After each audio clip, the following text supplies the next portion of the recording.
Angliya Liga Kubogi yarim final. Hamyurtimiz Abduqodir Husanov asosiy tarkibda va bosh murabbiyni eng asosiy o'yinchilardan biriga aylanmoqda. O'yin boshidan Newcastle faqat g'alaba uchun maydonga tushganligini isbotlamoqchi bo'ldi va juda ham ko'p hujumlarni amalga oshirdi.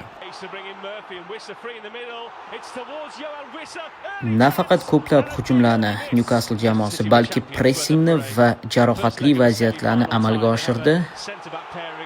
Bu holatlar esa bosh murabbiy Pep Guardiolani asabiylashishga va adrenalini oshishiga olib keldi. Newcastle jamoasining yana bir xavfli hujumlaridan biri va hamyurtimizdan ishonchli harakatlar.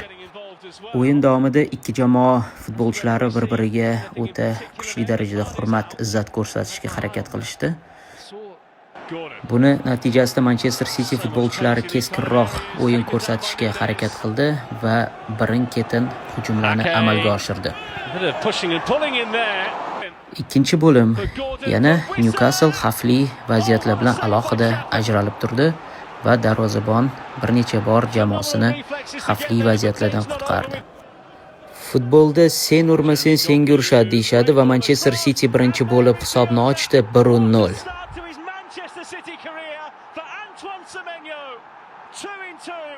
It is the dream start for the Ghanaian and City ahead in the tie. Well, talk about not having barely been in the game. Semenyo.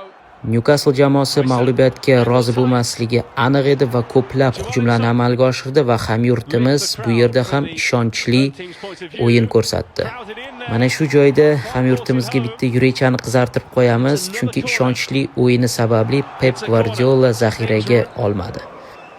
62-daqiqada Manchester City ikkinchi golini nishonladi, lekin ofsayd sababli to'p inobatga olinmadi. Va albatta o'yin qahramonlaridan bittasi bo'lmish bizani hamyurtimiz qiyin vaziyatlarda yana bir necha bor o'yinni qutqardi.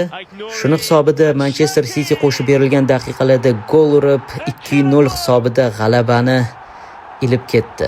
Abduqodir Husanov va hammani bu g'alaba bilan tabriklaymiz. Olg'a O'zbekiston, olg'a Manchester City.